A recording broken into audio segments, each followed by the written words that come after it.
to go through your slides too. Okay, are we just going in order?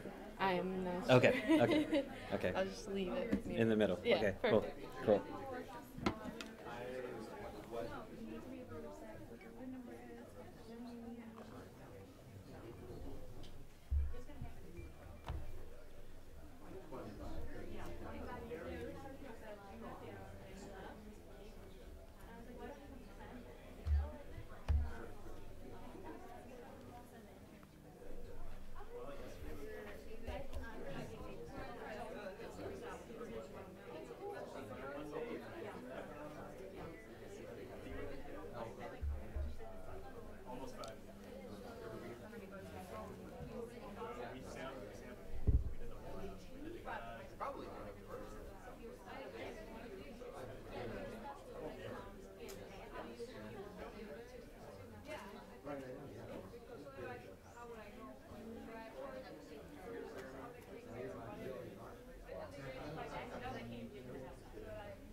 So, undocumented students in general?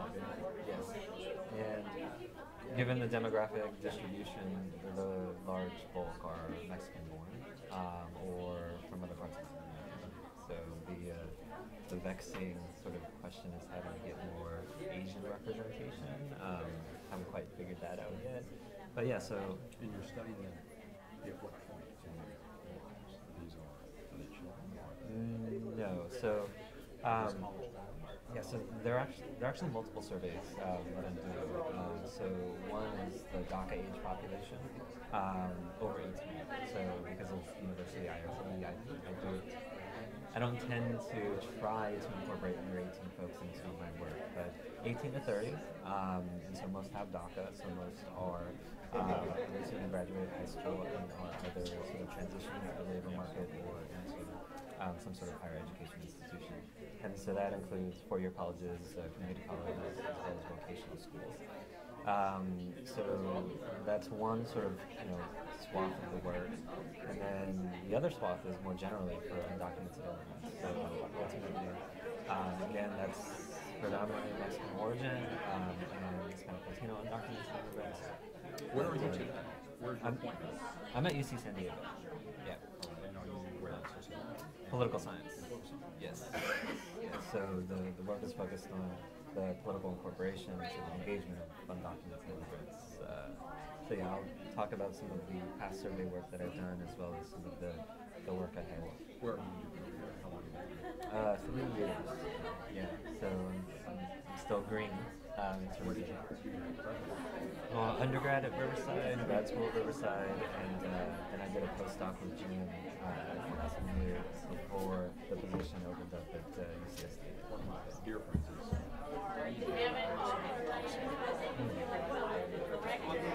Education? Okay. I was a fan of it for years. Public policy issues.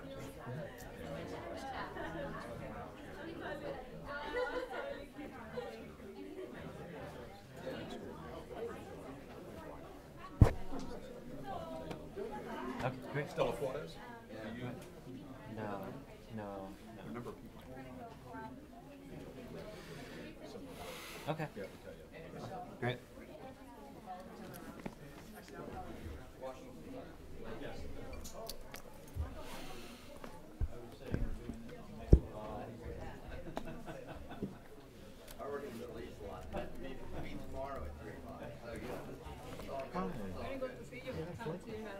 Yes.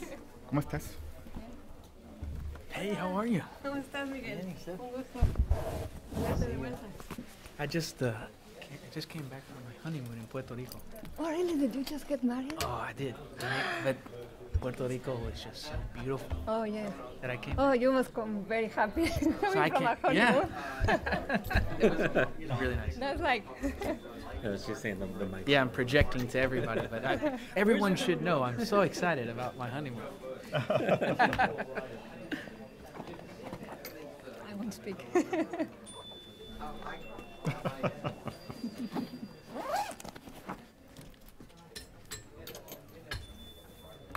So when did you... October the 17th. And so I spent the next 5 days in Puerto Rico. And then I just was in New Orleans, which is part of the Aspen Institute, but it was sort of my honeymoon as well. So then I came here, so back to work. That's really nice. Yeah, it was nice. Do we have an order settled?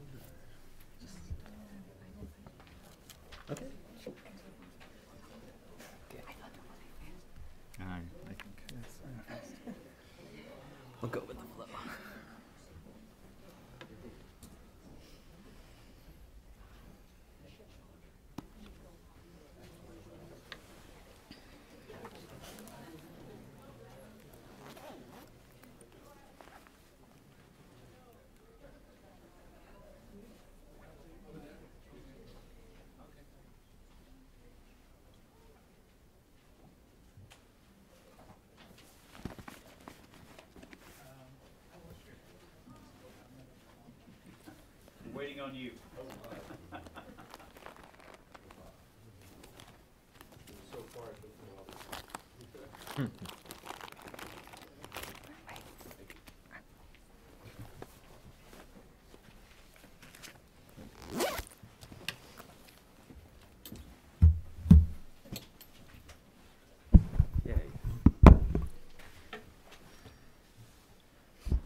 Well, let me welcome all of you to the Wilson Center, to this joint program with the Tower Center at SMU.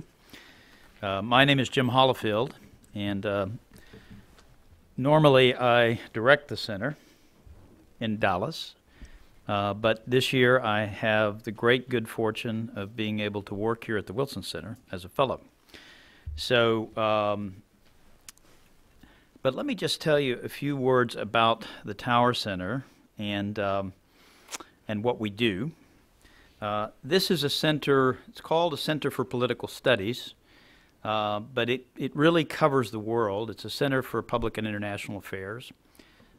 We do many, many different things in the Tower Center, everything from Asia to the Middle East to Europe, and of course right here at home in the United States. And the program that we are starting in the Tower Center is a program to look at and study Latinos in America. I know many of you have seen the numbers. You know how important this growing population is. I think today we're going to learn a lot more about this population. And we've got a very, very distinguished panel up here to talk about it. I do want to take just a minute also to thank the Wilson Center. We were waiting on the El Jefe to arrive here, my friend Andrew Seeley, whom I've known for many years. And the Wilson Center and the Tower Center have a very long history of collaboration that goes back many years. And some of the best moments in my career and life have been here at the center, working with the center, including programs that we did on North America for a number of years, which were very successful and very popular. There are a couple of special guests that I want to recognize before we get started with the program. One is my great good friend and the benefactor of the center. The center was named for her father, John Goodwin Tower, the senator for Texas for many, many years, 25 years. And I just want to take 1 minute and introduce you all to my friend Jean Tower Cox, who's sitting right here. So let's give her a hand. The second special introduction, and I've got to try to find him somewhere in the room here, is the person who is responsible in many ways for making this happen. He goes by George. Where are you, George? There he is, sitting in the middle. George is a businessman, a friend of the Tower Center. I first met George sitting on the board of the World Affairs Council of Dallas-Fort Worth. We both have played a role in that organization. But George Baldor has stepped up and helped us start this new program on Latinos. And he has founded the Latino Center for Leadership Development in Dallas. The president of the center is Miguel Solis, who is sitting on the panel up here. So there are a lot of exciting things happening in Dallas, not just in Dallas, but in Texas and nationally. And this program is going to look at the whole range of issues of how Latinos are coming to play leadership roles in the United States, helping to build leadership in that community, and looking at the range of issues of civic engagement and political participation for Latinos, and of course the big issue, the elephant in the room, which is immigration and what's happening with the immigrant population, both those who are here legally and illegally. So we're going to have a big discussion about that, I think, today. We were trying to respect the quarter of an hour in starting so that we would give ourselves plenty of time. But I think we ought to take just a moment and thank George Baldor for what he's doing for the United States and helping to build this program. Let's give him a hand.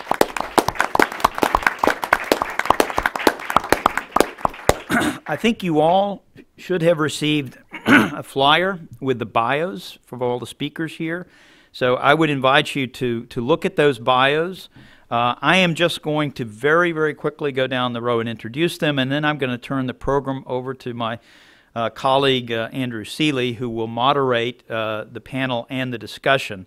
But let me start from the other end of the table here. Michael Jones Correa, you see his bio.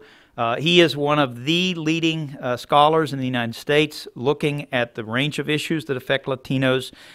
He is a professor of government and the chair of the government department at Cornell University. And you'll be happy to know that he drove all the way down here from Ithaca, New York. Did you drive today or yesterday? Yesterday. Yesterday, okay. But apparently it's easier to drive from Ithaca, New York than it is to fly here. So hopefully he had a good trip down, and we're delighted he's here. I should also say that he's a former fellow of the Wilson Center a number of years ago, so he's well known to many people in the in this establishment. We want to say welcome home, Michael. And welcome home, Michael. There you go. Sitting next to him is Tom Wong. I don't know where to start in terms of introducing Tom. I was telling him earlier that we're going to make a Tom Wong poster for the Tower Center. He's going to become our poster boy here. He was finished his PhD at the University of California, Riverside, and came as a postdoc to the Tower Center, and has been writing about immigration issues. And I think just one little snippet here, Tom has done one of the most important and extensive surveys that has been done of undocumented students in the United States, especially college students, I believe. He's already on a number of foundations and boards, and he's a professor at the University of California, San Diego. So sitting next to him is another colleague who is a fellow in the Tower Center, Miriam Hazan, currently working as a consultant also at the Inter-American Development Bank.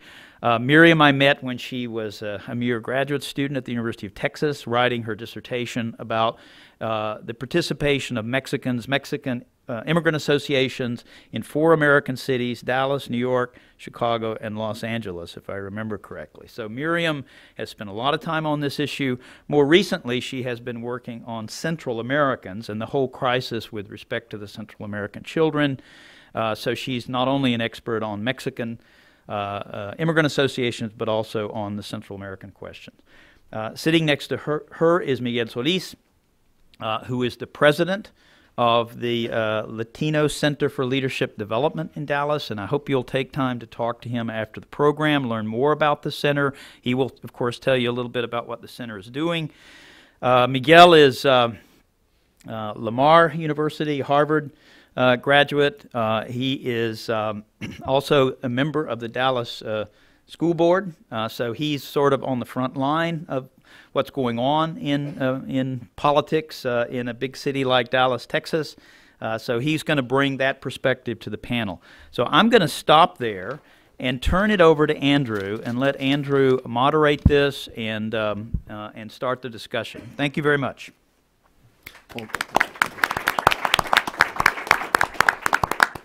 Thank you, Jim. It is a great pleasure to have you here at the Wilson Center this year. We're very glad you could take some time off from your leadership role at the Tower Center, which you've done masterfully over these years, and spend some time writing a book here at the Wilson Center. I know you haven't completely been able to leave everything, but I do see you're making progress in the book, which is wonderful. We've had a long relationship with Jim and with the Tower Center, and welcome to everyone from the Tower Center here, Gene and George and everyone else. We've done a number of things together, both in Washington and Dallas, and great pleasure to be able to do this event here today. The Tower Center is one of our main partners around the country, and we really appreciate the opportunity to partner again. Let me recognize a few colleagues here. Rob Litvak, Vice President for Scholars, I see here. Cindy Arnson, who runs our Latin American program. Chris Wilson from the Mexico Institute. Laura Dawson runs our Canada Institute. And I'm sure I'm missing other people, but and Viridiana Rios, I saw, who's actually a fellow working on Mexico here as well. The subject of today's panel is one that is, of course, of great interest to people in this room, but is one of increasing interest to people around the United States. Eric Olson, by the way, I see back from our Latin American program.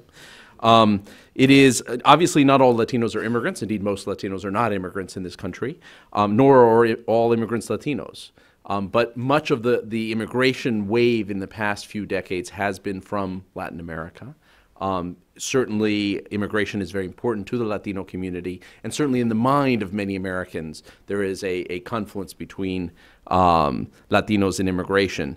But one of the huge shifts that's taken place in the past few years is the realization that Latinos are increasingly a very important part of society politically, in terms of political leadership, economically, in terms of purchasing power and leadership of businesses, and in terms of civic life. And you're going to hear a little bit about this from around the table. Latinos are about 16% of the U.S. population, and increasingly whether you talk to people on the marketing side or you're looking at people on the political side who realize, if you're talking to people in the Democratic or Republican parties who are beginning to look at strategies of how they appeal to the fastest growing demographic in this country.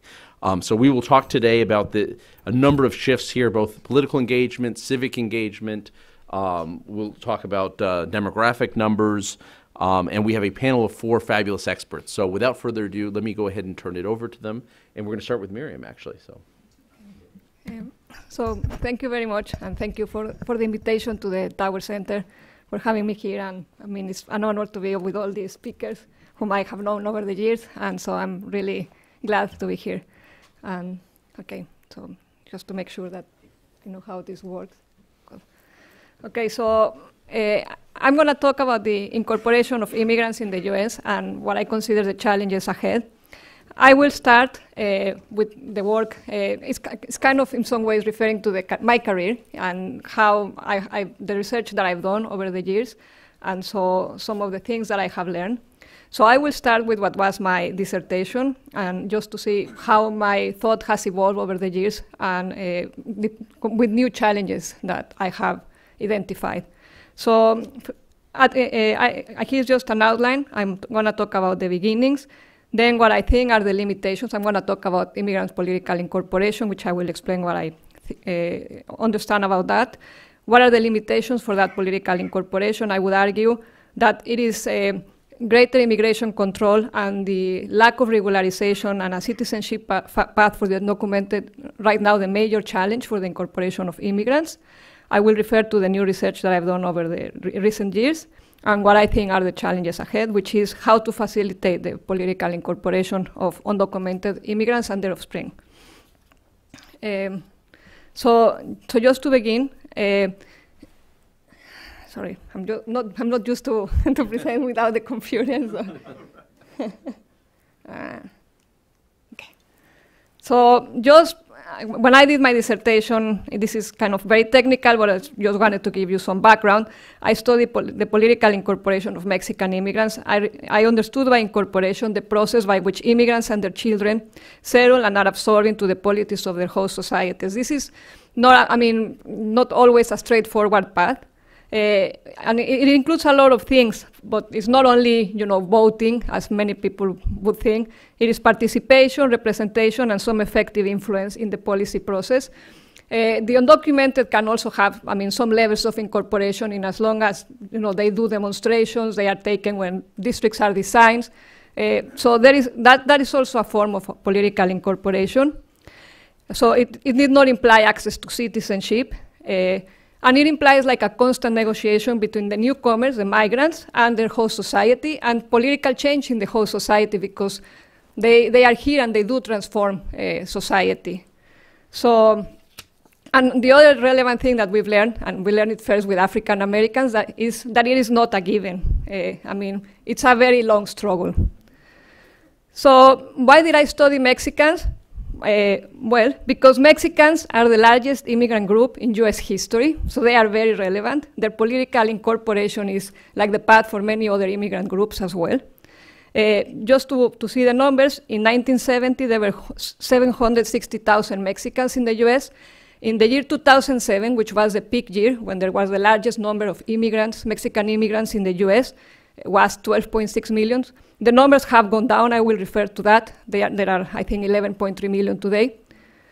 But they have produced rapid, large, and profound demographic change in the U.S. They have, they represent a great part of the Hispanics, the people of Hispanic origin today, 33.7 million, meaning their offspring, the immigrants and their offspring.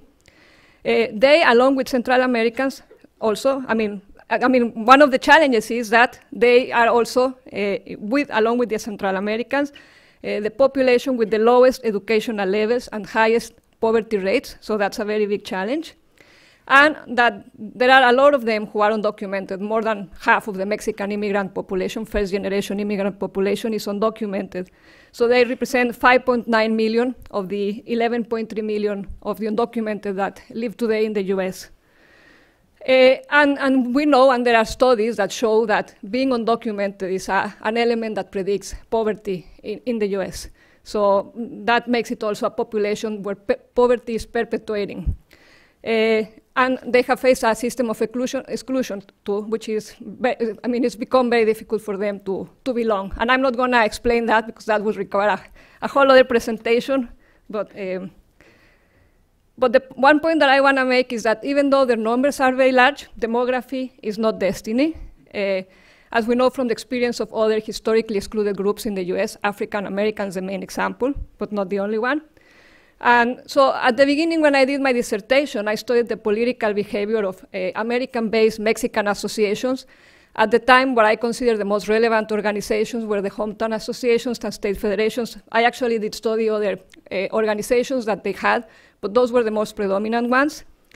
When I was studying political incorporation, I considered these associations as a positive force that could help advance the interest of Mexican immigrants to open up new doors in the political system. I'm not going to explain a lot about that research, but I wanted to just point out some of the successes of these organizations, which I think are very relevant to mention, in respect to the US, because I also studied the relationship to Mexico, but I'm going to respond. And I'm sorry that I'm not being very good at.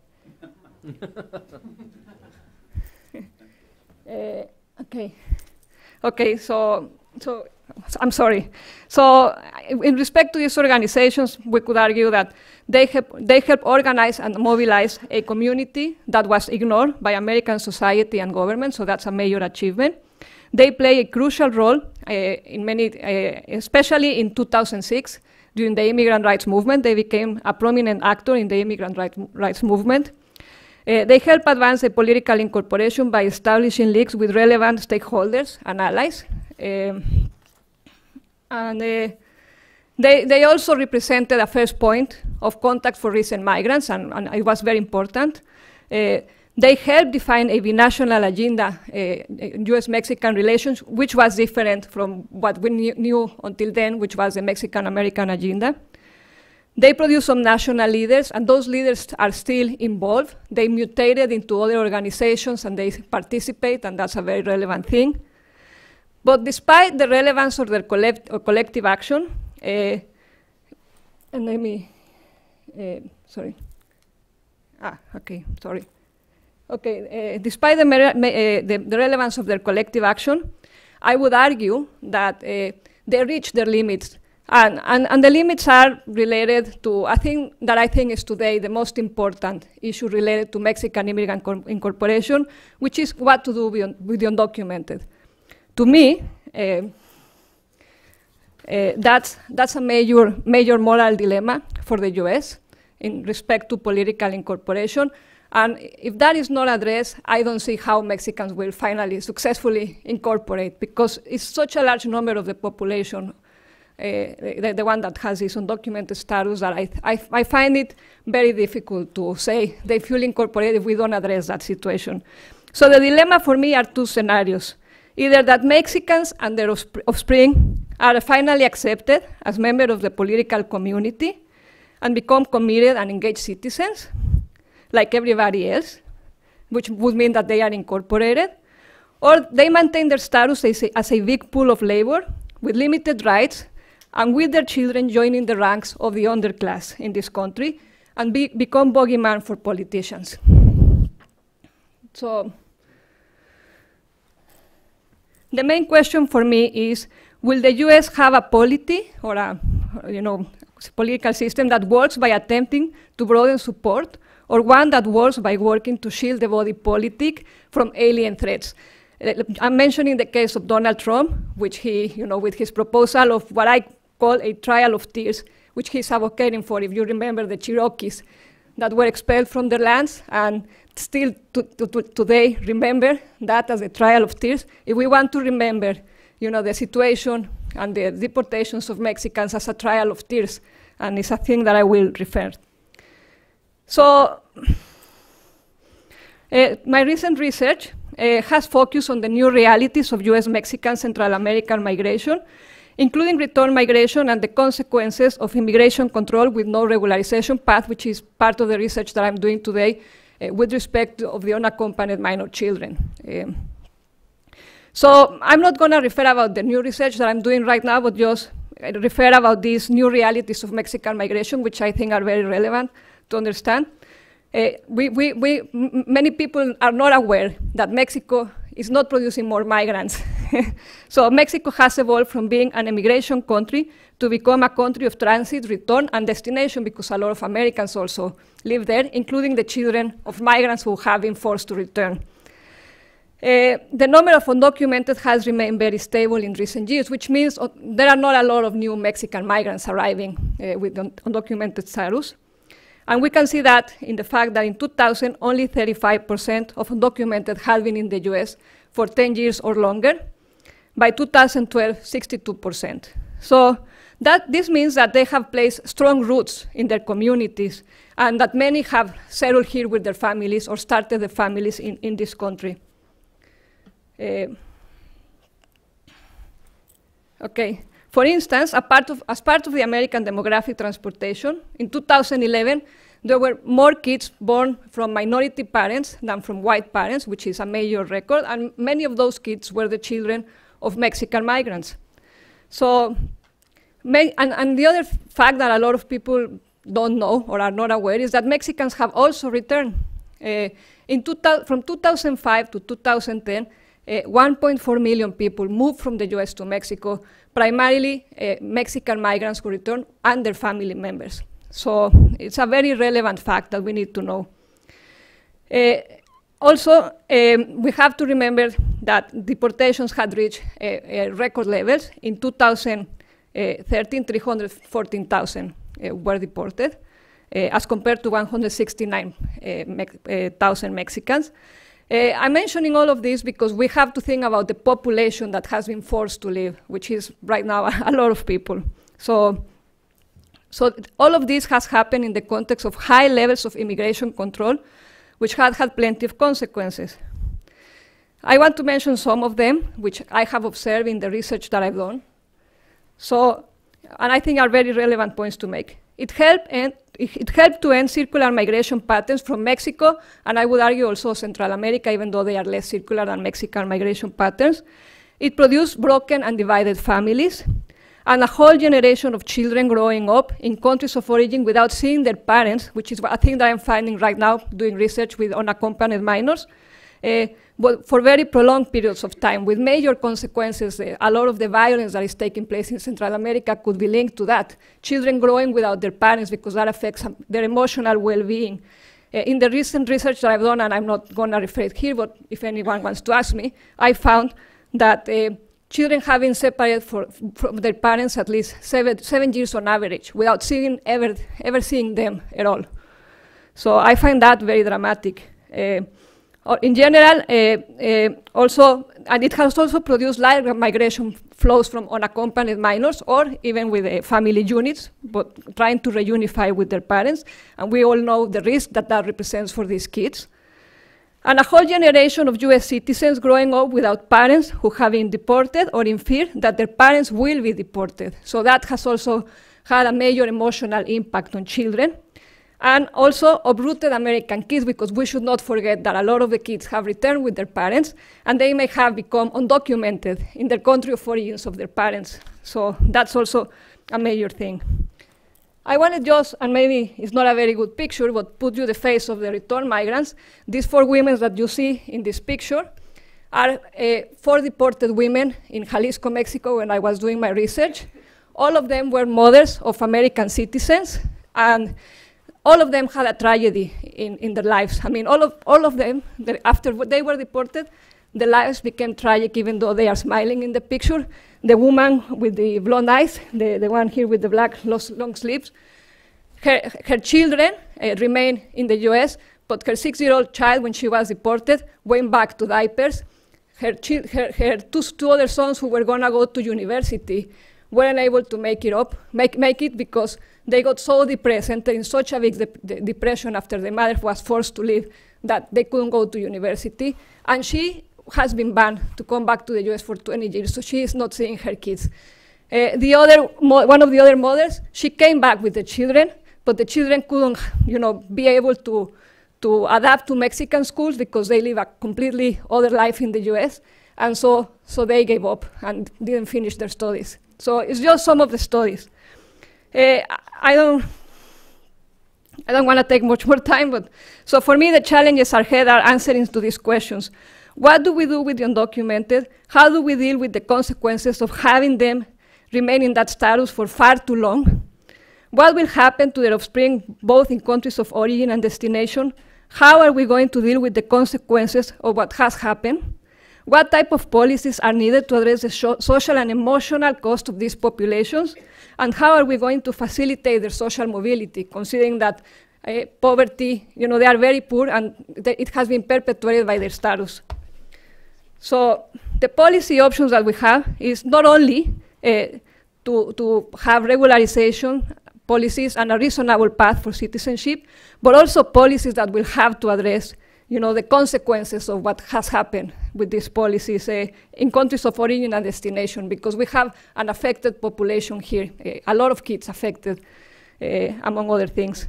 So what happens to the offspring of these immigrants in the US and places of origin matters, because many kids have grown up without their parents or separated from the parents.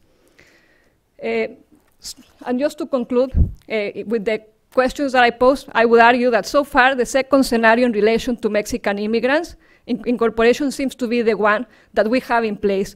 That is Mexican immigrants as a big labor pool with limited rights and with their children joining the ranks of the underclass and being a bogeyman for politicians, as we know Donald Trump today talking about Mexico and Mexican immigrants as an example. It is up to us to change that scenario so that Mexicans and other excluded immigrant groups, Central Americans who are also targeted as Mexicans, are finally accepted as members of the political community in this country and become engaged citizens like everybody else. Ultimately, we should continue to make America an inclusive society and strong social and economic force in the world. Thank you, Miriam. Let us now turn to Michael Jones Correa, and it's great to have Michael back here. He was a fellow many years ago. We were actually reminiscing how long ago it was, but he's also one of the great scholars of immigration and immigrant civic engagement. So great to have you back, and one of the most well-cited people around. Oh, so thank you. Good to have you here. It's my pleasure to be here and to help the Woodrow Wilson Center and the John Tower Center celebrate their cooperation and collaborations and to engage in this conversation. So I'm actually going to step back briefly to give you a sense, an overview of the demographics, and then to, which all of you I'm sure are familiar with, but and then to talk a bit about my research. So we're in the second great wave of immigration to the United States. All of you have probably seen variations of this graph. So in terms of numbers, we have more first-generation immigrants living in the US today than we ever have before. And in terms of percentages, we're catching up to the last peak at the turn of the last century. So very shortly, we'll have a greater percentage of immigrants in the US than we have ever had before. And this is a big shift from the period of around 1965, 1970, when the first generation immigrant population in the US was at its trough. So for those who grew up in the US, that was their coming of age in the 1960s and 70s was of a United States that was considerably less diverse. And that is an important part, I think, of the story today. So people whose memories are of a US that was different and that has changed within their lifetimes to be something considerably more diverse. So the big story is the impact of the 1965 Immigration Act, passed in 1965. We're at the 50th anniversary of that act.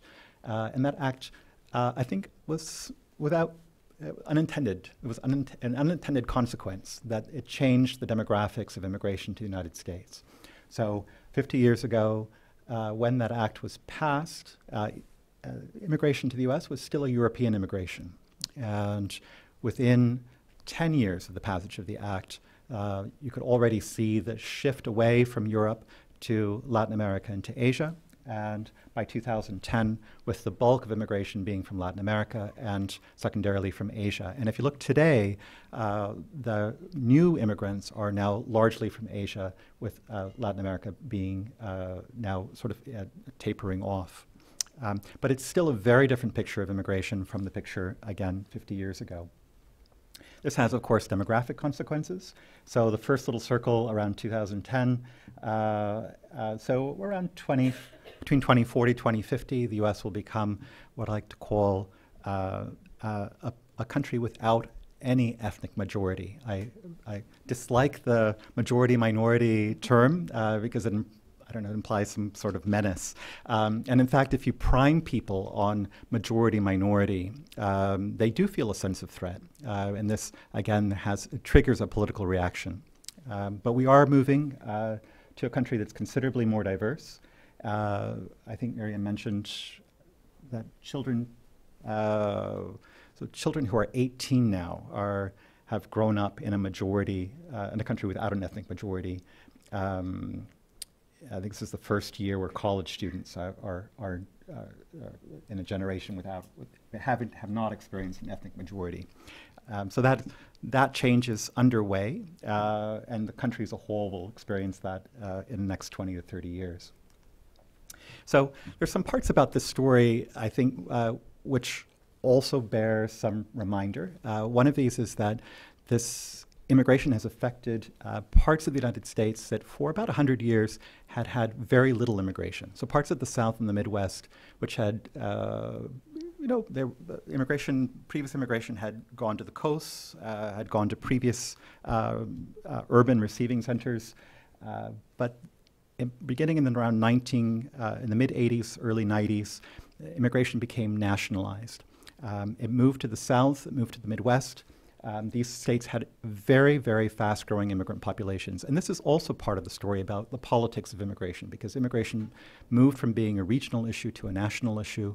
And Congress members from Georgia were hearing from their constituents about immigration and were responding to this. So it becomes a national issue. And of course, what Miriam had pointed out is that a quarter of all immigrants to the U.S. are undocumented. I like to remind people that even though we like talking about Mexican immigrants as being undocumented, that, in fact, half of Mexican immigrants are documented. And we tend to forget that 3/4 of immigrants to the U.S. are documented, who go through the process, and we tend to talk about immigration as if it were all about illegal immigrants, and it's not. And again, this has a political implications as well, because every immigrant gets tarred with this brush of illegality, and every Latino gets tarred with the brush of illegality. So it becomes the way in which the conversation gets politicized and the way in which Latinos are politicized. And I will talk about this in a bit too. So federal enforcement policies. So in 2003, George Bush proposes immigration package, comprehensive immigration reform, which has a pathway to citizenship for the undocumented, and has overall reform measures for both legal and undocumented migration. This fails, and it fails because he's hijacked by his own party. These Congress members from Georgia and other places who are hearing from their constituents about the changes occurring and having none of it. So you see a number of different things: the increasing number of deportations, a shift to immigration federalism, and DACA and DAPA and the court challenges. And I'll talk about these each very briefly. So this, again, Miriam talked about briefly. So I want to just point out one thing about this. So the removals versus returns. So returns are people who are stopped at the border and returned from across at the border and returned to their country of origin. removals are people who have been in the U.S., are in the interior of the country, and are detained and picked up sometimes by local police, sometimes by ICE, and removed in that way. So the thing that's interesting to me about this chart is that the two lines converge. So as the border hardens from the 1990s onward, there are fewer and fewer people who are being detained at the border and returned at the border. Once people come to the U.S., they tend to stay in the U.S., so that kind of circular migration pattern that was part of the overall pattern for migration from Mexico to the U.S. previously ends. And you have people, as Miriam pointed out, who are undocumented, living in the U.S., and then staying in the U.S. for very long periods of time.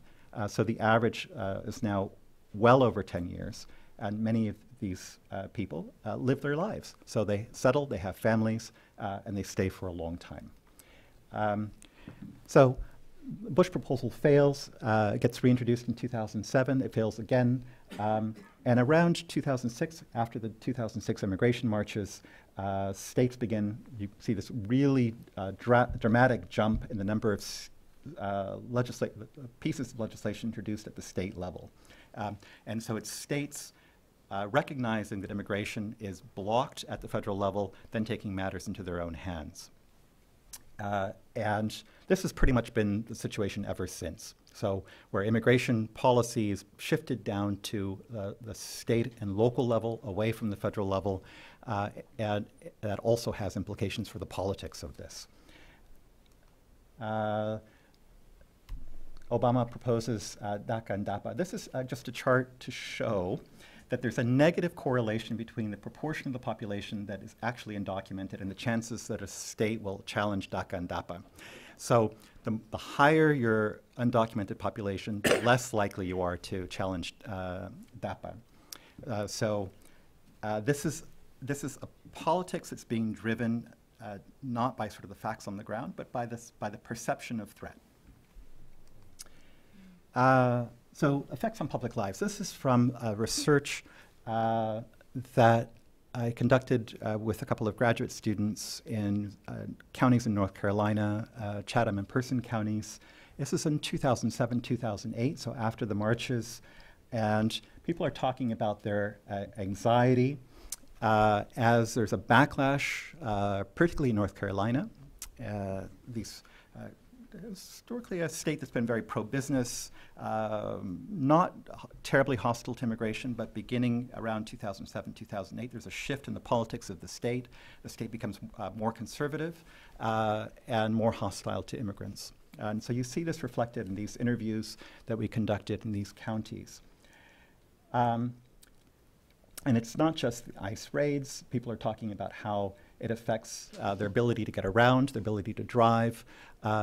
There's Person County, the town, the economy of the county depended on chicken processing. The town had 3 chicken processing plants that ran 24 hours a day on 3 shifts. There were almost all the employees were undocumented immigrants. The county itself was quite conservative, and the farmers that provided the chickens were all very conservative. And so the sheriff initially set up roadblocks outside the chicken processing plants to stop all the workers as they were coming in. And the story that I heard from the current sheriff was that he got a phone call saying, look, you can put up roadblocks wherever you want. You just can't put them in front of the chicken processing plants. And there's something about this schizophrenia about the response to immigration, I think, which captures sort of where we are today. That they're both needed and unwanted. What state was that? North Carolina. Yes. And so it affects people's lives. People hear about these they call La Migra, ICE raids. I mean, a lot of this is based on rumor rather than fact, but it affects people's lives. It affects how they carry out their lives, where they can go in public, how they can carry out their local and civic engagement. And again, how they perceive the police.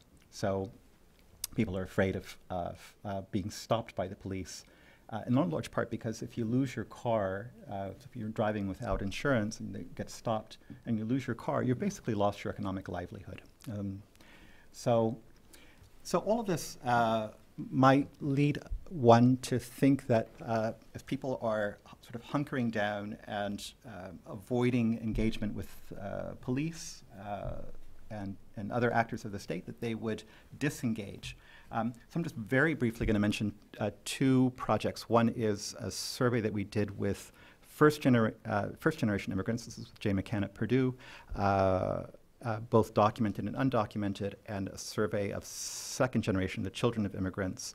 That was an internet survey with Alex Street and Chris Cepeda Milian. And yes, again, very briefly summarize this. So, whoops, not going to tell that right yet. So, so the gist of this was I was very interested to see whether, in fact, the undocumented had a different pattern of civic engagement than the documented, and whether the children of the undocumented had a different pattern of engagement than the children of immigrants who came here legally. And I was fully expecting to find that there was less engagement by the undocumented and less engagement by the children of the undocumented. And in fact, I found precisely the opposite. That the undocumented are, at the very least, as engaged as those who come here legally, and in some cases, in some forms of engagement, particularly protests, are more engaged, and that the children of the undocumented are engaged on every dimension of civic engagement. So even things like donating blood, so things that are completely not related to immigration, the children of the undocumented are more engaged. So this is a politicized generation. And there's a literature in political science about the effects of politicized cohorts. So people who grew up during the Vietnam era, who protested the Vietnam War, stayed engaged throughout their lives. People who were in the civil rights movement stayed engaged throughout their lives. And what we're seeing is the creation of a politicized generation. These are kids and their parents who have been targeted, and their response to that the experience of being targeted is not to disengage, but rather to engage even more. And this is a much more positive story than I expected. Excuse me, is this true of the children of legal immigrants too? So this is I was comparing the children of the undocumented to the children of those who came here legally. So the children of the undocumented are more engaged. Okay. Yes. Right. So this is part of a larger story. Part of the larger story is that, again, the demographics are all in the direction of a greater proportion of Latinos being a greater proportion of the overall electorate. So not just in non-electoral politics, but in electoral politics as well. And that this is largely due to the second generation. So there are two things going on. One is that the first generation is becoming naturalized, and that's what much of the attention is on, that first generation and their incorporation into politics. But the other part of the story is that the children of immigrants, every year there's several 100,000 children of immigrants who turn 18. And they count as much or if not more in terms of the shift in the political engagement of Latinos in the U.S. It's this younger generation. So this is just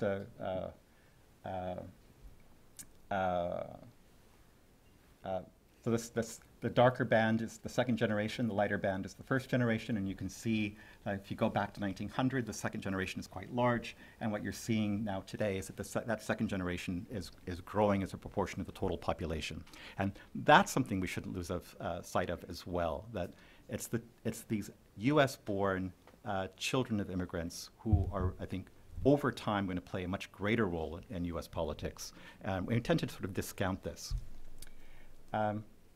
So just to end, we of course know that Latinos are going to be an increasing proportion of the population. This is going to be driven by second generation growth, and they're going to have a greater political impact. And I think they're particularly going to have a greater political impact if they're politicized. So sort of the irony of all this is if immigration weren't a political issue and they were we just sort of ignored it, they would be just as lazy about politics as the rest of us. But because they're being politicized, their identity as immigrants and as Latinos is being politicized, they're actually more politically engaged than their American peers. So, thank you, Michael. I was remiss in not telling everyone we made an error in the program. We said this was running from 3 to 4. Evidently, that is not the case. We're running from 3 to 4:30. So if of course you made a commitment for 4 o'clock, feel free to leave when you have to. But hope most of you can stay with us till 4:30. Just a definition question. When you're referring to immigrants who are here legally, are you referring to foreign-born people who are not citizens, or are you including people who have been naturalized when you talk about immigrants? So immigrants can be either non-citizens or citizens, and they can be here legally or undocumented. So you're referring to everyone, right? Yes. Anyone that's foreign-born. Everyone who's foreign-born is an immigrant. Yes. Yes. Foreign-born, exactly. Yes. Yeah. Now it gives me great pleasure to turn it over to Miguel Esteban Solis. Miguel, great to have you here. And you have been in the trenches on a lot of these issues. So tell us a little bit. Very much What's so. going on in this country? Well, thank you for having me here. I'm very honored to be amongst some world-renowned scholars, and the work that you all are doing is driving a lot of the work that I'm doing. And we also have friends here I know from the Cisneros Center for New Americans who are really on the front lines of trying to identify ways to begin to integrate this wave of immigrants into the 21st century American society, which is very different than the 20th and the 19th century American society. So they're doing really great work. I'll keep my remarks brief, but I'll start really quickly with my own kind of personal story because it leads us to the formation of the Latino Center for Leadership Development. So my grandmother actually and grandfather were immigrants from Mexico in the early 1900s. My great-grandfather was the mayor of a town, Ojuelos, Jalisco, and was assassinated during the Mexican Revolution. And so she fled really as a refugee. And my grandfather left Mexico to come to Port Arthur, Texas in search of an economic future, wanted to make money, and America was where you did that. So they would come to America, and my grandmother, with a 4th grade education, speaking only Spanish, would have 4 children. And after having my aunt, who was the youngest, literally weeks after having her husband, my grandfather, passed away. So here she was with 4 kids, little babies, and only speaking Spanish with a 4th grade education. But she believed in the American dream, and she had been told to come here to make her dreams a reality. And if she worked hard enough, not only will her dreams become a reality, but her kids and their children as well. So my father would go on to graduate from high school and college and would become a teacher, and later start a Mexican restaurant and a tortilla factory and would be a small business owner. And I would go on to graduate, undergraduate, and go and get my master's from what I say it's the best university in the nation, but that's debatable, I guess. And then eventually would get involved in democracy and in politics because I had seen a lot of these issues and heard a lot of these issues, immigration, education, poverty, and grew up on a street where many of the residents on my street were Mexicans and many were immigrants, new to the country. And these issues were real, and I could see that, and I was living that. And I knew that to make a difference, you had to be involved in your community. And there was no better way to make a difference than through public service. And I was politicized. My father made it clear to me that you had to be involved because people were not going to fight for you. You had to fight for yourself. And his mother, my grandmother, would actually start the first LULAC chapter in Port Arthur, Texas. And very early on in my father's life would teach him about the importance of democracy. So I was taught you need to get involved. When I moved to Dallas after attending Harvard and getting my master's in education policy and management, I came to a school system, the Dallas Independent School District, where we have 160,000 children. 72% are Latino, and 30 to 40% are English as a second language. Many of those children are new to America, and many of those children are undocumented. And I looked at the composition of the school board, and there were 9 school board members elected by the people, and no Latinos on the board. And then I looked at the city council, and there were 15 city council members, including the mayor. We have 44% of our population that is Hispanic, and there were 2 Hispanics on the city council. We never had a mayor who was Latino, never had a congressman or a congresswoman who was Latino. And then I looked at Fort Worth, our neighboring city to the west. They had 1 school board member on a board of 9, and they had 2 city council members. So I began to ask myself 2 things. First, what am I going to do about this? And second, why do these issues exist? What is driving the lack of representation? And how are we going to begin to address the exponential and the expeditious growth of the Latino population and the opportunities and challenges that that growth presents, not just to Latinos, but to the nation at large? And so the first answer was, I'm going to run for the school board. And I'm going to do it at the age of 27. And it's going to be difficult, and I know that, but I'm going to figure out a way to make that work. And so I ran for the school board and won. And then I said, I'm going to run to be the president of the school board. Because when I got in office, just having the name Miguel Esteban Solis put me in a unique position, because I began to get the calls from the parents who were Latino dealing with the issues that their kids were facing. And they didn't know who to go to, but they saw my name and they reached out to me. So I started serving on the school board and began to identify ways that we could bring these issues, particularly issues around immigration, to the forefront of the conversation in Dallas ISD. One of the first things that we did was we said, DACA exists, and many of our kids could be positively impacted by DACA. So let's put the partisan politics aside and figure out a way to try to identify children who could, and family members who could potentially be positively impacted by this executive action, and open up the opportunity for them to go about getting DACA. It was a controversial issue, but it was the right thing to do. So we, every Thursday for the 2012 school year, or 2013 school year, hosted forums. And slowly but surely, parents and children began to come out of the shadows to learn how they could get DACA. And it's been a successful program ever since.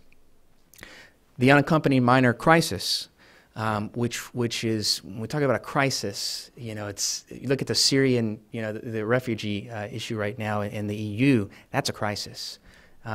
But it was an issue that we were facing. Children from Guatemala and Honduras and El Salvador were coming through Mexico and were showing up on the southern border of Texas.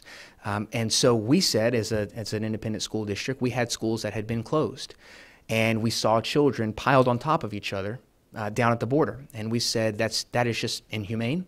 And so we're going to open up some of these old schools, and we are going to offer these schools as holding grounds for many of these children as they go through the process of trying to then be matched with individuals' safe houses. That was controversial, but we believed it was the right thing to do.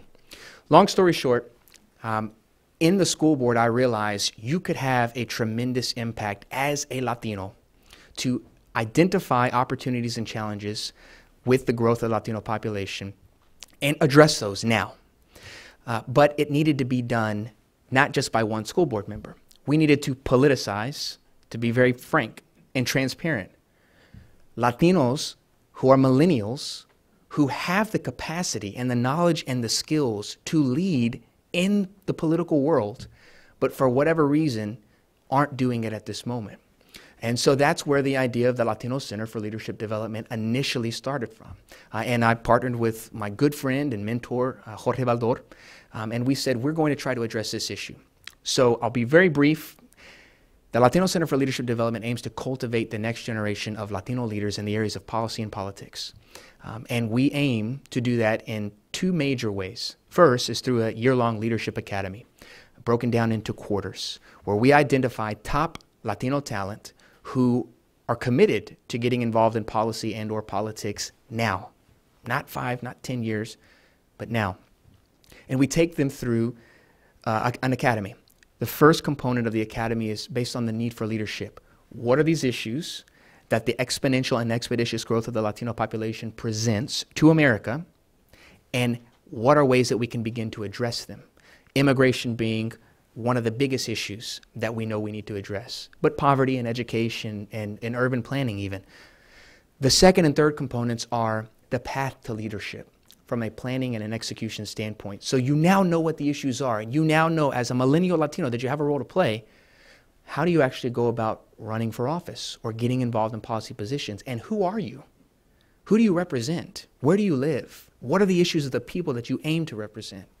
And then how do you run a campaign? And then the last component is the realities of leadership. Once you get into office, how do you effectively lead with substance? How do you address these issues?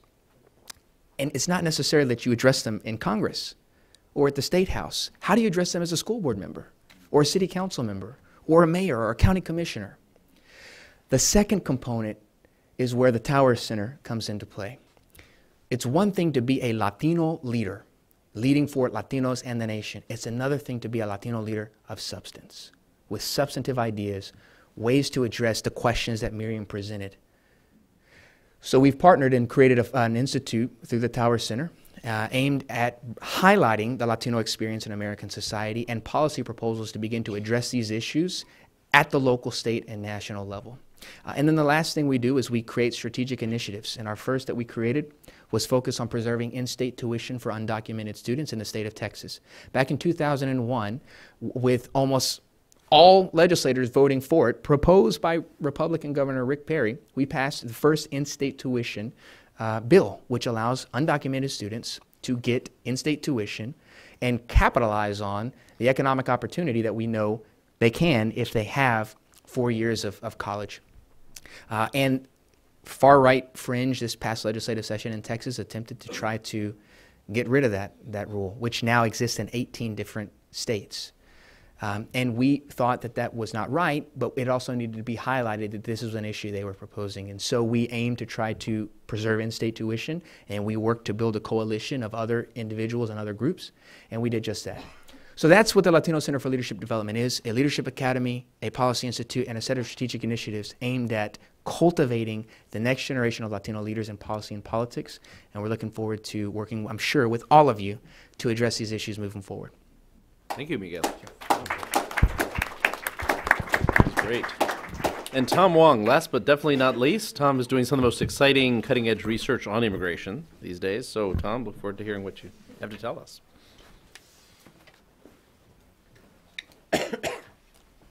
It all starts with finding the PowerPoint. There we go. Okay, well, thank you, everybody. I pulled a bit of an audible.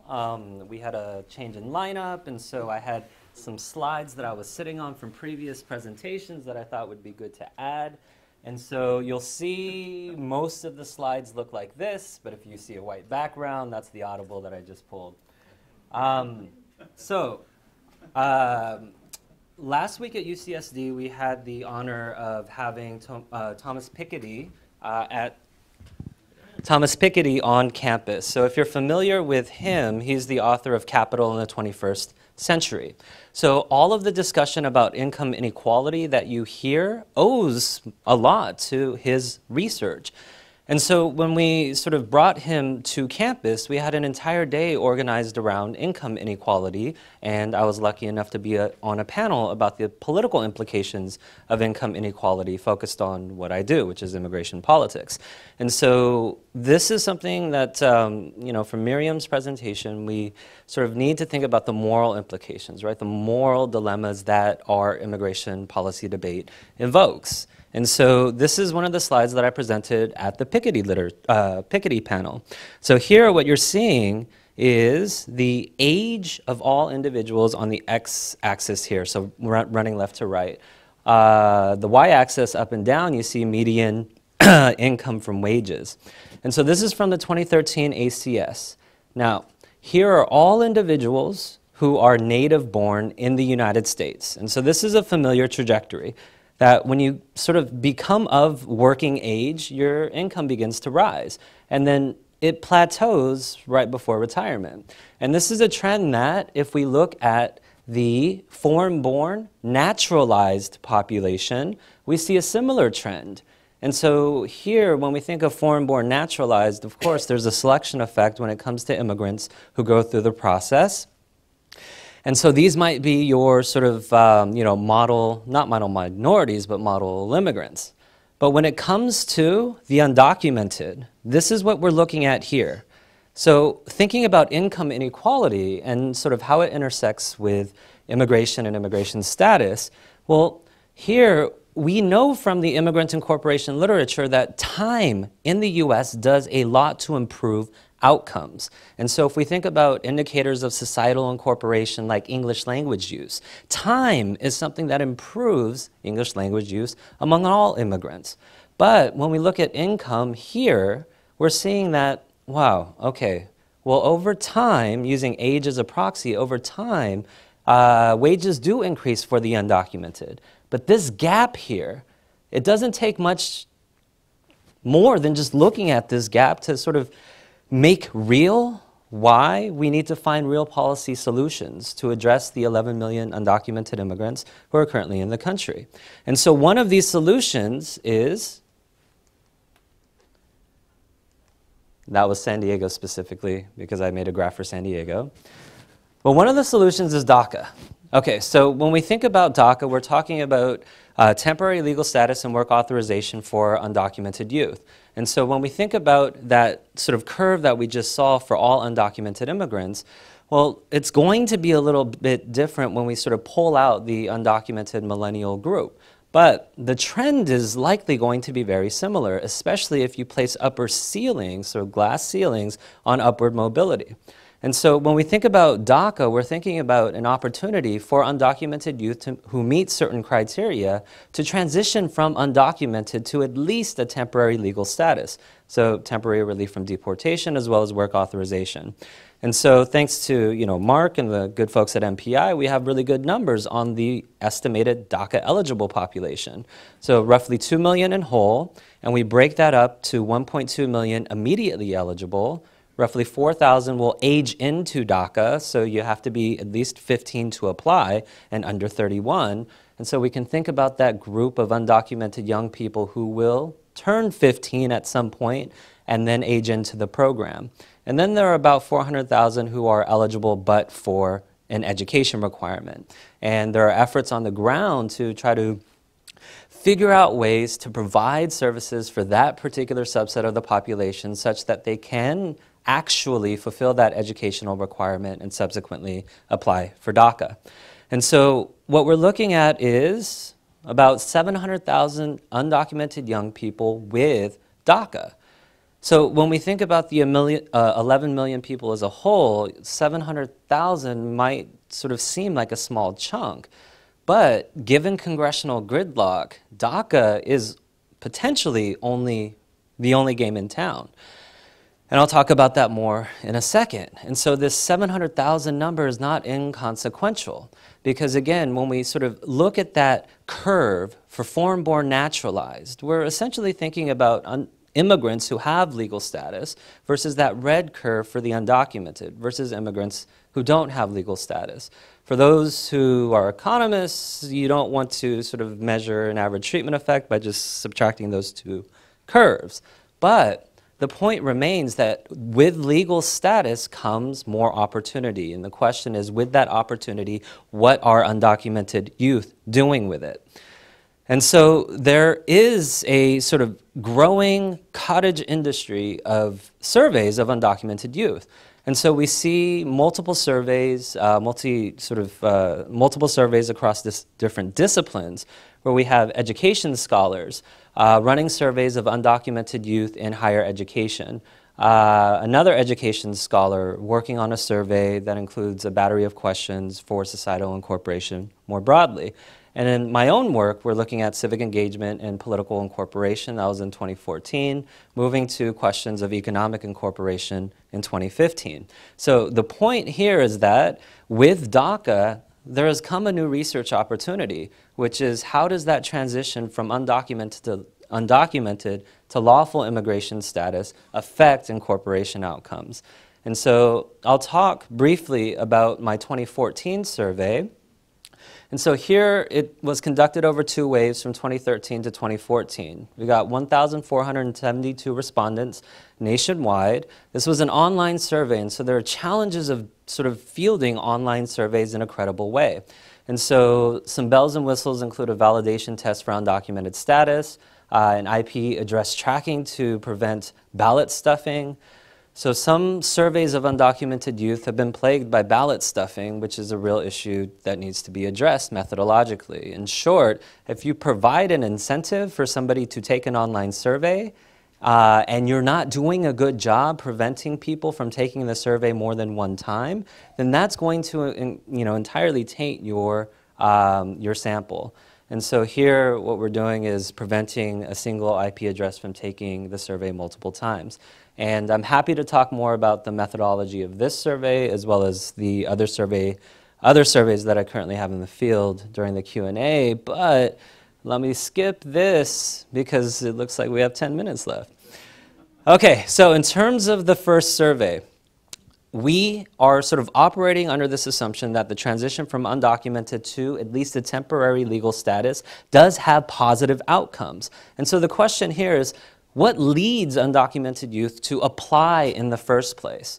And so if we remember June 2012 when DACA was announced, we're talking about a presidential election year. We're talking about the announcement of DACA being very political because Marco Rubio at the time, before we knew who was going to be the Republican nominee, was talking about a Republican version of the DREAM Act. And so as a counter to that, we get DACA announced by the Obama administration. And so what the concern was, okay, now that we have this program, we have the uncertainty of a presidential election looming over the program, which sounds very familiar today if you're thinking about DAPA and expanded DACA. And you have one candidate, President Obama, saying, okay, well, I'm going to support and defend these programs, and you have another candidate, Mitt Romney, talking about self-deportation. And so as DACA starts, there's concern that if there's a Republican president, what's going to happen with DACA? Is that going to negatively affect uptake into the program because people are worried that a Romney administration would have all of their information and subsequently impose that self-deportation immigration enforcement regime? Well, what we see is that that really didn't materialize. So a couple of things. First, when it comes to applying for DACA, there are these sort of, different ways that people have received assistance when applying. This yellow bar here says about 30% proceeded pro se. So pro se, in other words, somebody got the DACA application, filled it out by his or herself or with the help of family, paid the $465 and subsequently submitted it. But all of these other bars represent different forms of assistance. And so here what we're talking about is the important role that community-based organizations played in DACA. So to potentially counter the sort of concern about a Romney administration and DACA, part of the strategy was if you actually apply, and if large numbers of individuals apply, then that will be more difficult for a potential Romney administration to subsequently end that program. And so when we think about that fear of a Romney administration sort of, negatively impacting uptake in DACA, well, we saw during the first few months of the program, before we had a 2012 president, the largest monthly numbers of applications submitted. And so this number here, people proceeded on their own. These are the different forms of assistance that people receive. So in short, 7 out of 10 individuals received some sort of assistance when applying for DACA, led by community-based organizations. And so here, when we think about the concerns, again, I just want to sort of focus on this little sort of orange bar here. About 5% of respondents said that they had no concerns when applying for DACA.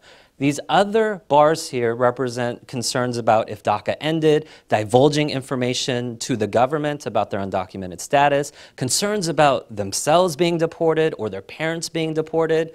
And the story again is that, wow, okay, well, a lot of people had concerns, but the largest number of monthly applications were submitted for DACA in the months prior to the November 2012 election.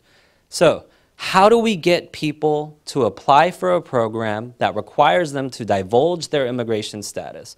Well, this, again, is uplifting the role of community-based organizations to help provide a counter to potential misinformation that kind of exacerbate these concerns here.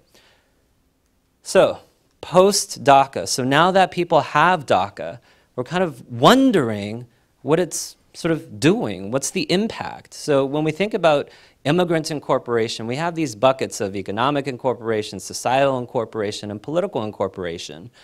But we have the opportunity here to ask some sort of questions about identity and belonging post-DACA. And so here, this bar here represents I am no longer afraid because of my immigration status. So when you think about an undocumented young person and we think about that fear of deportation, well, with DACA, we see about 65%, about 2/3 of the respondent pool saying I no longer am afraid because of my immigration status. And here, I feel more like I belong in the United States. And so if we just kind of, as a refresher, in order to qualify for DACA, you have to have been brought here before the age of 16. And so we're talking about undocumented youth, for the most part, who have lived a large chunk of their formative years in the U.S. And so for about 6 and 10 to say, I feel more like I belong in the United States, I think that's significant. That is an intrinsic benefit that doesn't sort of fall neatly into those buckets of economic incorporation, societal incorporation, or political incorporation. But at the same time, we see that here, this blue bar, DACA is not enough. So here, DACA, 2-year temporary relief from deportation. Despite the intrinsic benefits of having legal status, DACA is still not enough, in part because there is a much larger undocumented community that includes parents, siblings, etc., who do not qualify for DACA. Okay, regarding economic life post-DACA, here we see that 70% got their first job or moved to a new job. If you thought that undocumented youth weren't working just because they were undocumented, well, immigration politics will kind of explode that conception. So most undocumented immigrants in general are currently working. Okay, so here we see have become more financially independent, a little under half, and a little over half been able to earn more money to help their family financially. And so here we also ask questions about getting first credit cards, buying their first car. And so here we see that 20% bought their first car. So when we think about incorporation, we can sort of think about dollars and cents, right? We can think about how immigrants are integrating in society because we want to get a sense of whether or not immigrants are contributing or hurting the economy. And so this finding here is something that I'm very glad that we just, happened to include in this 2014 survey. Because the 2015 version of this survey delved more deeply into that question, specifically because the state of Texas says that, hey, we're injured by giving deferred action recipients driver's licenses. We're subsidizing the cost of each driver's license, so that is injury that allows us to subsequently sue the government to enjoin DAPA and expanded DACA. But if you have a driver's license and you're using it to buy a car, and you buy a car and we can get that average car purchase, then all of a sudden we can start talking about the potential net contributions to the state of Texas in the form of sales tax versus the argument about subsidizing driver's licenses. And so that's essentially what we did in 2015. And here, this is the 2015 kind of update of some of the previous numbers and some new questions. Got a job with better pay, we're seeing 70%. Got a job that better fits this line here, my education and training. Got a job that better fits my career aspirations. And then got a job with improved work conditions. So here, again, we're seeing sort of positive outcomes. And I know I'm going through these slides pretty quickly. But importantly, what we did in 2015 was also quantify the wage increase. So we asked questions about hourly wages pre-DACA, $11.92, post-DACA, $17.29, so 45% increase in average wages. So on balance, we can think about DACA as an integration success story, but despite all of the research that is ongoing about the effect of DACA on the incorporation of undocumented youth, we still don't have that silver bullet. So I will implicate my own research. We still don't have the average treatment effect of having DACA, because all of these surveys that we're talking about don't have the large enough reference group to make the valid comparison of those eligible for DACA and who have it versus those who are eligible for DACA and who don't have it. Because ultimately, the numbers tell a positive story in that 60% of those immediately eligible have already applied. But that means a full 40% have not applied. And that is a difficult population to access and reach for research purposes. And community-based organizations are finding it hard to figure out what it is that resonates with that particular subset of the population such that they will actually apply. So the experience with DACA also tells us that eligibility doesn't mean that, well, if you build it, people will come. That there are concerns about applying for deferred action, and it takes that community-based organization infrastructure to allay those concerns. And now with the Texas et al. Lawsuit, we know that DAPA and expanded DACA are on hold, but there's been this shift to improve uptake in the original DACA program. But now we have added uncertainty because of the Texas et al. Lawsuit. And then here, DAPA and expanded DACA, this big question mark is about future research, because here, as Michael correctly noted, this is a potential opportunity to figure out how this politicized climate affects a very interesting subset of the undocumented population. Specifically, the DAPA program is for undocumented parents who have U.S. citizen or LPR children.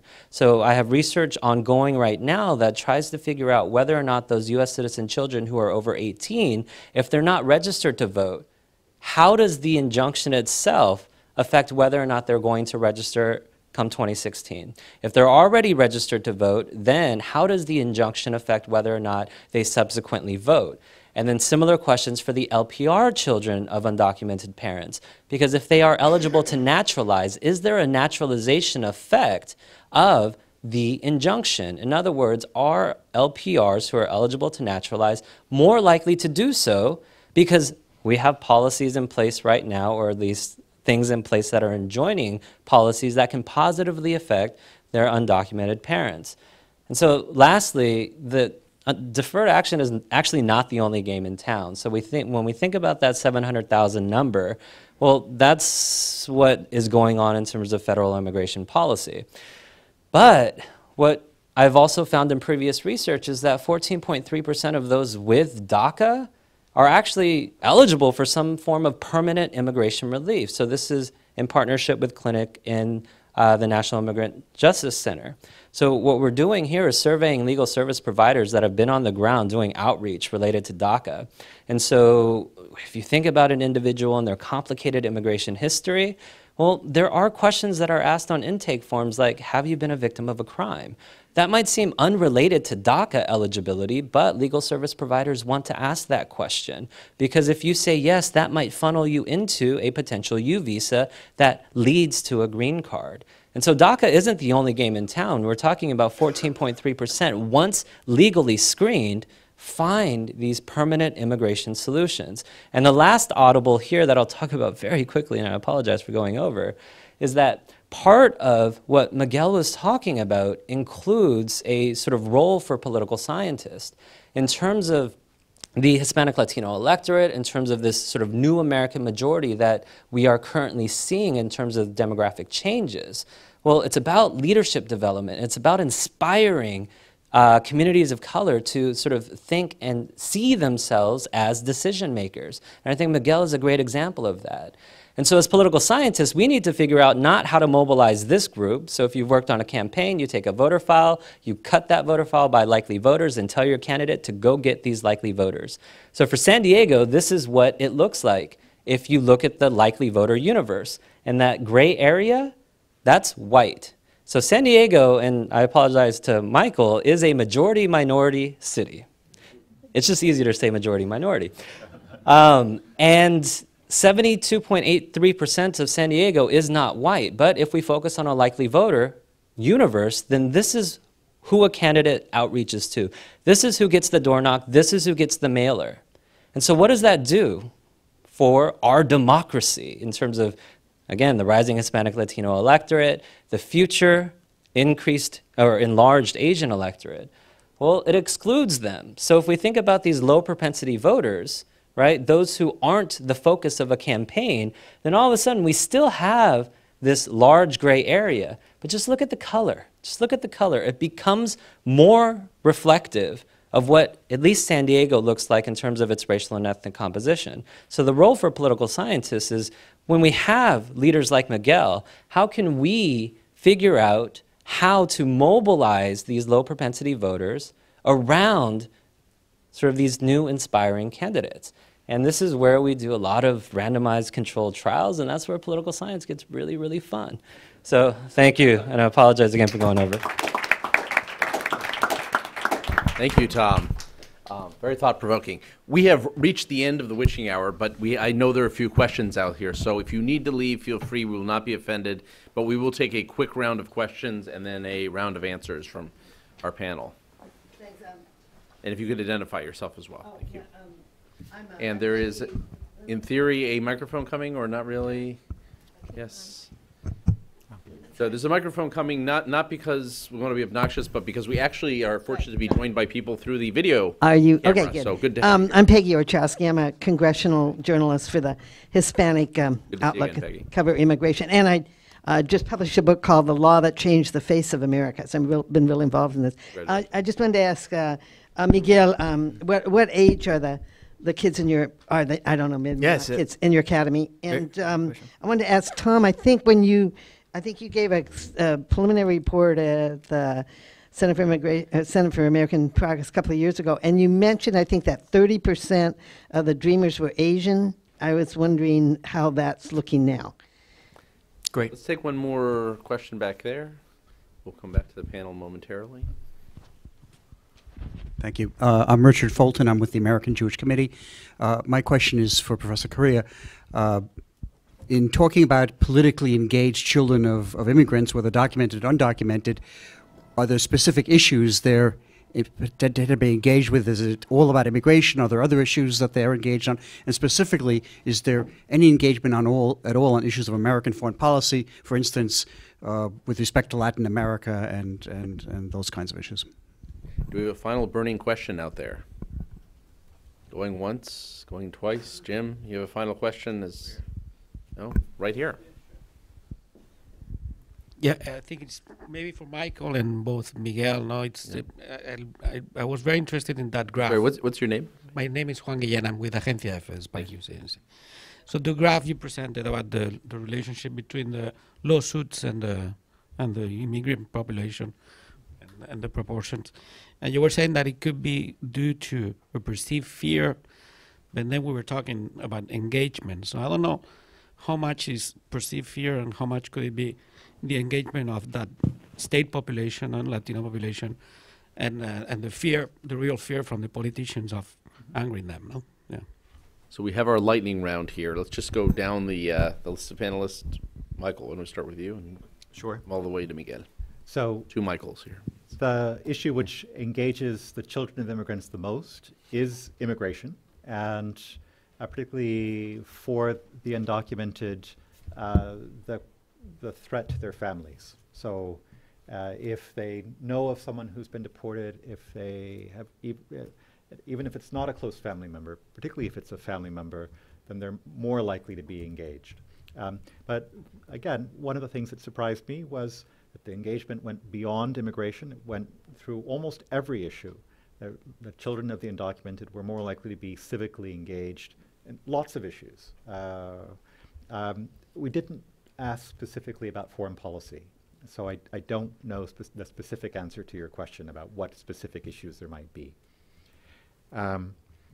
The engagement of Latinos, there is sort of unrelated research, good evidence to show that the greater the percentage of Latinos in the state, the more responsive the state legislators and Congress members are to Latino issues. And so you're absolutely right. It's both ends. Yes. Thank you, Michael. Tom. Yeah, so to the question about Asian dreamers, I hope I didn't say 30% at some point in some context. That I asked you afterwards. 30%. Well, so thank you. So thank you for showing up to the CAP event. That was the first time I was on C-SPAN, so that was very cool for me. And thank you for remembering. Yeah, so in terms of the total undocumented population, we're talking about roughly 14-15% are Asian. And in terms of the DAPA eligible Asian population, it's a little less than that, roughly about 10%. So in terms of Asian undocumented youth who are potentially eligible for DACA, if I said 30%, this is hopefully correcting the record there. And just a prior question about sort of, threat and mobilization.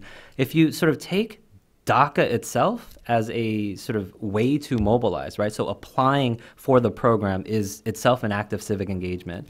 Then this is where the threat narrative sort of doesn't really work out in the way that we've heard it work out. In other words, Romney as a potential president was supposed to make people not apply for DACA, but just the opposite happened. And so I think that's consistent with the research there. Miriam, any final words? Well, they didn't ask me any specific questions, so I'll pass to Miguel. Okay, Miguel. So, to the gentleman's question in the back on issues that the Latino population seem to be interested in, at least in Texas, and this is not because I'm in education, but just empirical evidence that I've been able to gather myself, education seems to be a very hot topic for the Latino population, particularly Latino mothers, Latinas, because they see it as the key that unlocks all economic opportunities and just general opportunities as well.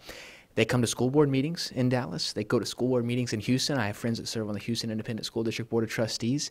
And they are, many of the community organizations, at least in Dallas, have education and early childhood education at the forefront of their agenda because it seems to turn out the most Latinos. So that's an issue. And it's one that needs to continue to be addressed as a policymaker. Because access to education, and in particular in Texas, higher education, is critical to the success of our state, and it will be critical to the success of our nation. The age range of individuals that have been accepted into the Leadership Academy, the average age actually is 32. And the rationale there, the goal is to try to get 25 to 40-year-olds is because, as I mentioned, we don't have 10 or 20 or 30 years to wait to develop individuals, because by that point, the next great American generation, which is a Latino generation, we miss that. So the individuals that we take on are ready and declared that they intend to get involved in the political process now. It's important to point out that you don't only have Latinos. It's very important to point that out, and I'm glad that you addressed that. So the first class is 14. We had the application was open for some 3 weeks. We had about 100 individuals apply from all across the nation with all sorts of backgrounds. 12 are Latino, actually 6 are Latina, 4 are Latinos, 8 are Latina, 4 are Latinos, and the rest are actually African American. And the reason that was intentional, because the exponential and expeditious growth of the Latino population presents opportunities and challenges to America. And we have to make sure that we can identify individuals who can make a difference on those issues today. And it's not just going to be Latinos. So I hope that addresses your question. I want to thank the Tower Center for putting together this program, and especially all of our wonderful panelists today. And thank you to all of you for being with us.